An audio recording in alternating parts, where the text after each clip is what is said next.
Hello, and welcome to Kidney Plugged In. June is National Indigenous History Month in Canada, and on June 21st, Canada celebrates National Indigenous Peoples Day. And while kidney disease affects 1 in 10 Canadians, Indigenous peoples have a 3 times greater risk of developing kidney disease than non-Indigenous peoples. In this episode, we bring you information on the risk factors of kidney disease and a quiz to help you determine if you may be at greater risk of kidney disease.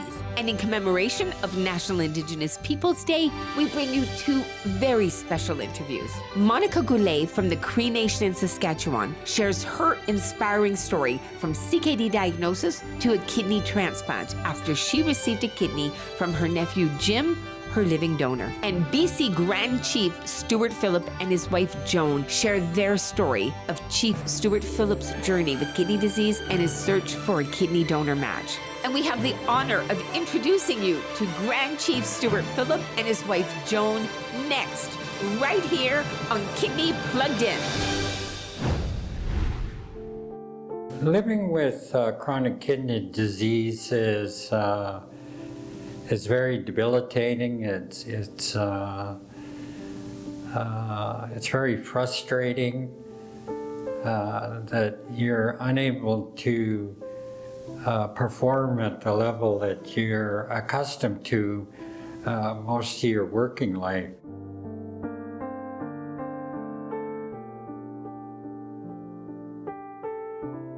These are extraordinary times with extraordinary demands on the workforce.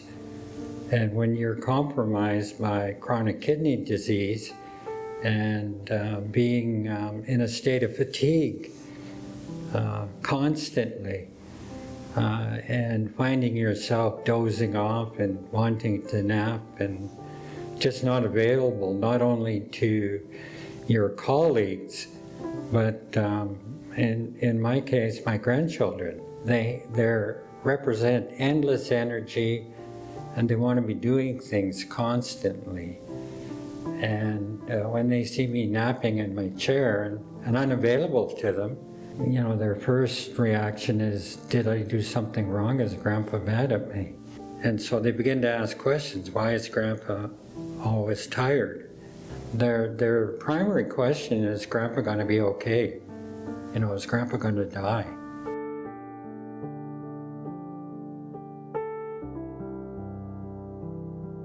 If I wasn't on dialysis, my numbers would continue to go down to the point where I would suffer kidney failure and die.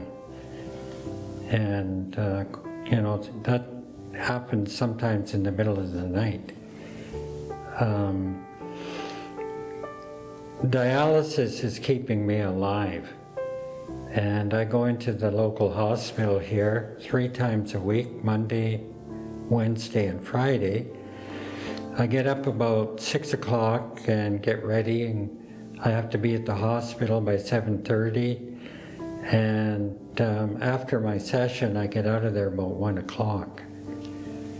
So it takes, you know, 5 hours out of my life, 5 or 6 hours, 3 times a week, which compromises my ability to plan anything that interferes with that, you know, with those appointments. I think 4 hours every morning, 3 days a week. We have to plan our whole week around, like even today. You can't have it on a Wednesday, you can't have it on a Monday, Wednesday, or Friday, because those are the dialysis days. So we can't plan around even going camping or fishing unless it's really Friday afternoon and we come back Sunday night.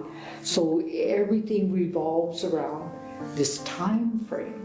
And by having a live donor, he could carry on life as usual, you know, without the restrictions around, you know, the time that it takes for him to do dialysis.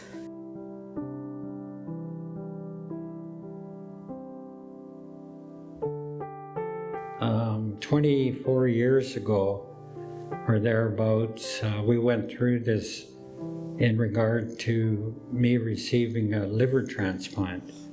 It's still quite a bit different though, because the donor for the liver wasn't a live donor. In this case, when Stewart put up a site requesting a donor, he had over 6,000 hits on that site. 400 were actually expressing an interest in being a donor. It's amazing that someone even would consider giving up one of their parts for someone. We're just so blessed. Like, it's absolutely amazing the generosity of some dimensions of our society. There's a lot of negative things that are focused on, but we often overlook the humanity of these kinds of issues in terms of transplants, kidney, solid organ transplants. It represents the precious gift of life. That's an amazing story in itself. And I know a young man, a friend of mine, her grandson is in need of a donor. Because of what's happening with Stewart, his grandma stepped up and she's a match. And she's going through the process of being a donor for her grandson. And I think that's amazing, but I don't know of too many of our community members that would even think of being a donor. And if they were, some are disqualified because of previous debilitating diseases. Such as Hep C or things like that. TB. Tuberculosis, because of our past being unhealthy, because of colonization and poverty. So it's a challenge to within the Aboriginal community to seek a donor within the Aboriginal community.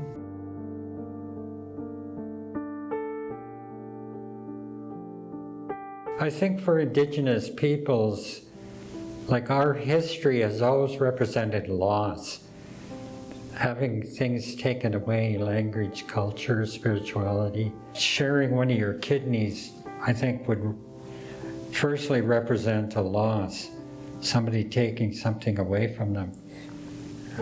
When you're faced with kidney failure, which means you're not going to wake up, it reveals almost a hidden humanity in a lot of our people, not only Indigenous people, but non-Indigenous. We need to understand the importance of donating to the Liver Foundation, to the Kidney Foundation, to all of those institutions that work very, very hard in a very, very focused way on addressing these issues that are plaguing society. And having been a recipient, and Joan and I and our children know and understand the impact that has on people. Life is so much better with everyone in it.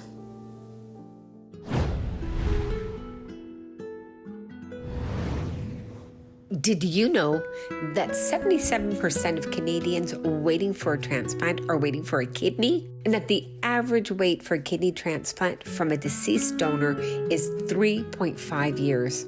Did you know that you can be part of the solution? Every year, living people donate one of their kidneys to help someone suffering from advanced renal failure who needs a transplant to regain their health. In fact, 29% of adult kidney transplants are made possible by living kidney donors. And more than 53% of all adult living donors are not blood relatives to the recipient. Are you considering being a living kidney donor and wish to speak with a mentor who's been through the experience? The Living Donor Mentor Program is available for anyone who is considering being a living kidney donor to a recipient in BC or the Yukon. This free peer support program offers to match potential living donors with mentors who've already donated a kidney.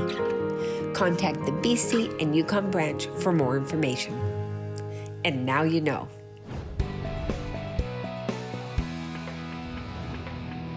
Did you know that 1 in 10 Canadians has kidney disease?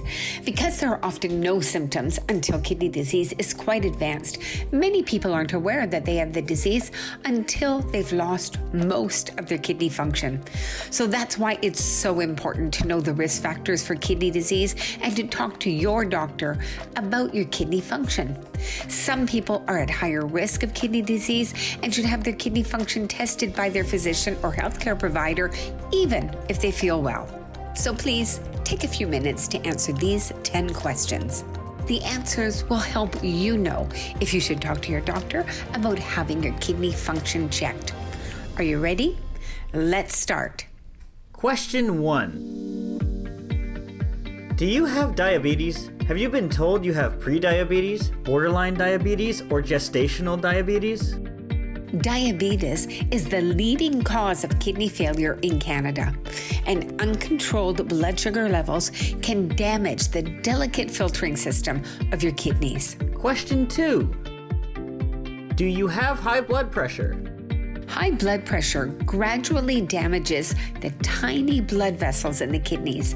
High blood pressure, called hypertension, is the second leading cause of kidney failure in Canada. Question 3. Do you currently smoke? Smoking is one of the most important risk factors for kidney disease. Smoking damages the kidneys by hardening the arteries and narrowing the blood vessels, which can restrict blood flow to the kidneys and cause them not to work as well. Question 4. Are you of Indigenous, African Caribbean, Asian, South Asian, Hispanic, or Pacific Island descent? People of these descents are at higher risk for developing kidney failure. Indigenous people in Canada are in fact 3 times more likely to have their kidneys fail as non-Indigenous people. And there are many reasons for higher rates of kidney failure in certain populations. Diabetes, genetics, and a change from traditional lifestyles can be factors. Access to healthcare services and other personal, social, or financial issues can also play a part in higher rates. So if you're a member of one of these populations, talk to your doctor about having your kidney function checked. Question 5.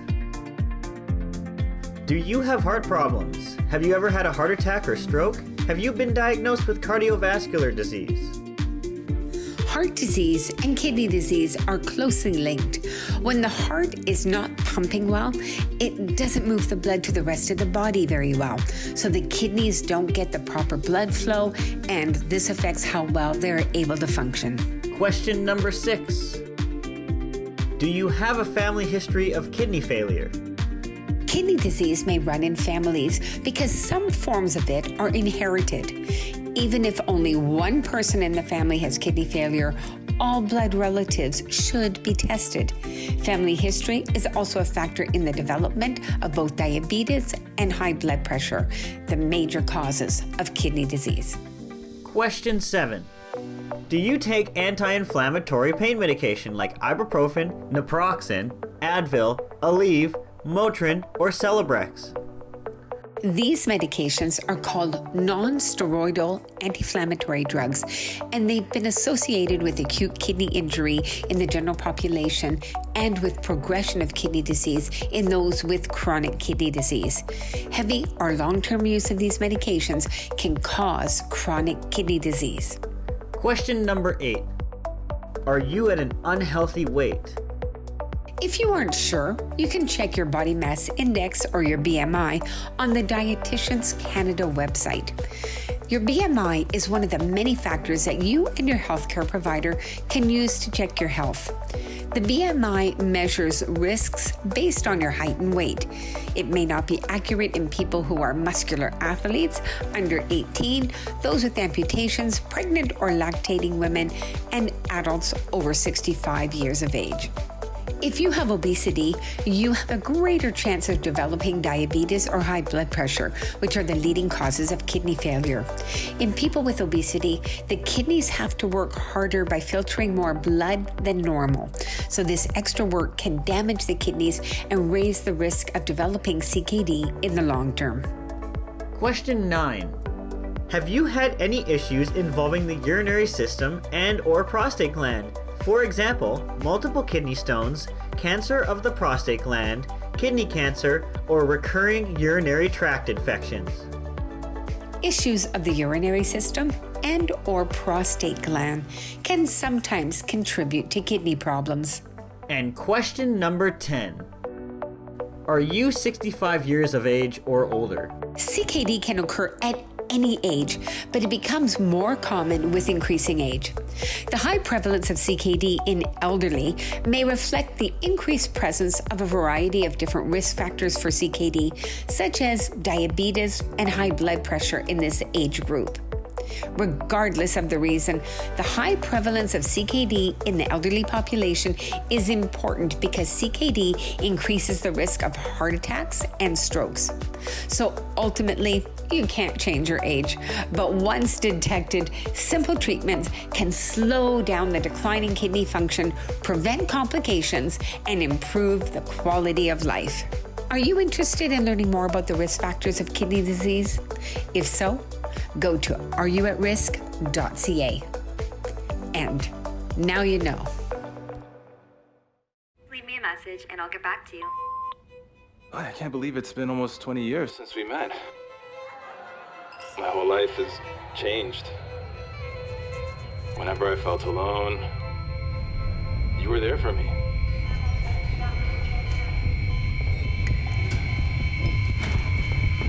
I guess what I'm trying to say is, I couldn't have done it without the Kidney Foundation.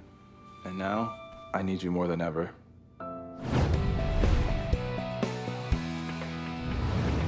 My spirit name is Woman of the Rock, and it was given to me in ceremony by our traditional elders, Walter and Maria Linklater. When I was a small child growing up in Cumberland House, I was a very sickly child. And at the age of 24, I had one of my kidneys removed. Later on in 2011, I was diagnosed with stage 4 kidney disease, which progressed to end-stage renal failure. I thought I was going to pass.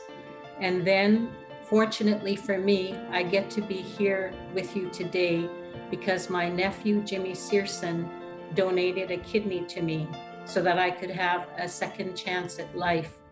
And here's our story. It feels like I'm saying goodbye to everybody. Like I actually felt that's how close to death I was.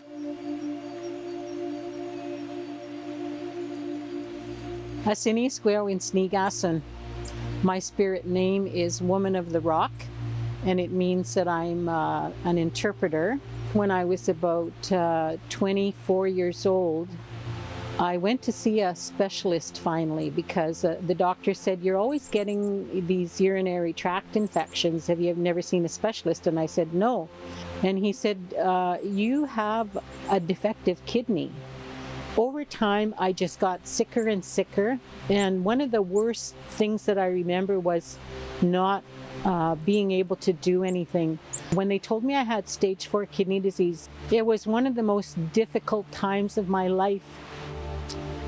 I always tried to make light of what was happening, but at the same time, on a deeper level, it was very devastating to me because it meant that I might lose my life. Monica, she's my auntie, but she's actually more like a bigger sister. She was raised by my parents, and so we grew up together. Told my family that I want to be an organ donor, but I had never really considered the fact about being a live organ donor. It hadn't really crossed my mind until Monica was in dire need to get some help, so that's when I stepped up. I already knew right then that the kidney wasn't mine. It was actually hers, and that's why I decided, yeah, I want to help her out. She's got so much living to do and so much to help other people, and I want to do my little part to assist her. It's amazing. You give somebody an opportunity to continue doing what they're meant to do for life. She is always spreading happiness. It's just such an amazing gift. If you could have seen me when I was at my sickest and see me now, the change is so dramatic. Like, even to me, life is about a series of memories and the quality of the human relationships that we have with one another. So if you want to become an organ donor and help save somebody's life, it's probably one of the most sacred, most fulfilling things that you can do.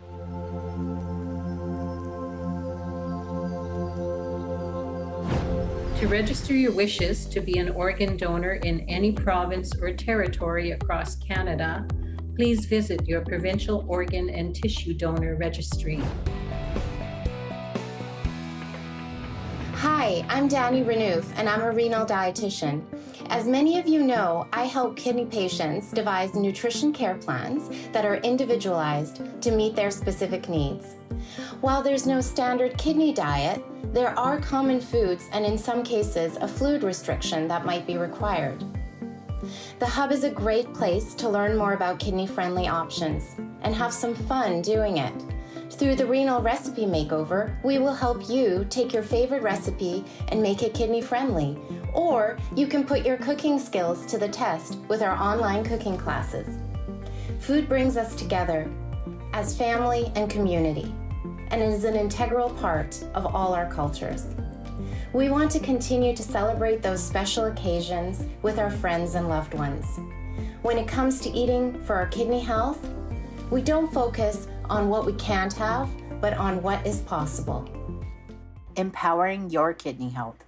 Join us online for an interactive Q&A with dietitians Dani and Anya, June 27th, 6 to 7 p.m. Pacific Standard Time. Discover fresh insights on eating well for your kidney health and ask your questions live. Visit kidneywellnesshub.ca to learn more and register today. Hey, honey, I lost the list for Jason's birthday thing. Obviously, hamburger, cakes. No, not hamburger cakes. Hamburgers and cake. And buns, sausage. Shocking. Ooh, eye candy. Is it a full moon tonight? People are being weird. And don't forget to make the Facebook event private this time. Okay,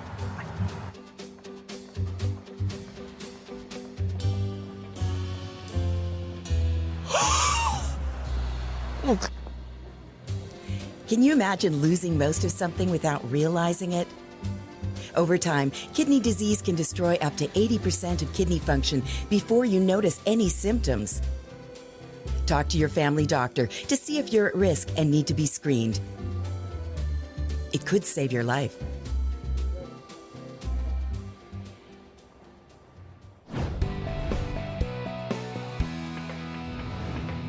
If you or a family member are at higher risk of developing kidney disease, we invite you to explore the Kidney Wellness Hub with customized tools and resources designed to help you preserve your kidney health. Have you checked out the Kidney Wellness Hub?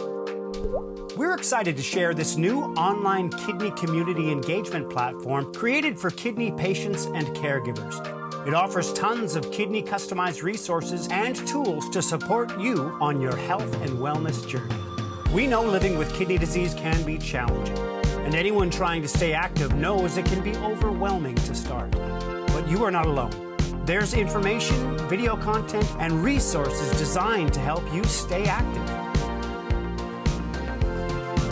Classes at various energy levels include yoga, strength training, flat on the wall, cardio, make it fast, Pilates, dance, and more. 5, 6, 7, again. Plus, we have chair classes for anyone with mobility issues. Many of our instructors are also affected by kidney disease. They get it, and they bring this personal experience to their classes. We all know eating well is important, but making good food choices is hard, let alone kidney-friendly food choices. Sometimes we just need a little help and inspiration in the kitchen. Our Eating Well section is a great place to learn about kidney-friendly nutritional options wherever you are on your kidney journey. Be sure to check out the Kidney Community Kitchen with meal planners, cooking demos, kidney-friendly recipes, and don't miss the opportunity to test your cooking skills in one of our live cooking classes. In this section, we've put together some tools and resources to help you boost your mental well-being. There's a meditation series with breathing exercises, techniques on how to build more laughter into your life, and how to benefit from music therapy, to name just a few. Don't miss our free kidney wellness coaching sessions to help support you to make those positive changes in your life. the expansion of your chest on the inhale. And key to your well-being, you told us you wanted to talk with others, to share lived experiences and meet new kidney friends. The Kidney Wellness Hub is here to help.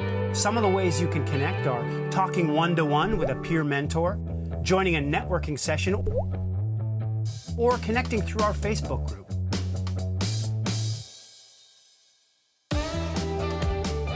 Join the Kidney Wellness Hub today. It's easy and free. You'll get updates to new content and special contests for members. Plus, you'll also receive an online copy of our Kidney Customized Wellness Journal. Don't forget to share your feedback as we continue to build and grow. See you online soon. As a grandmother and mother, I'm so pleased that you are joining us today. I'm a very grateful kidney transplant recipient, and I'm so happy to be alive today to celebrate National Indigenous Day with you.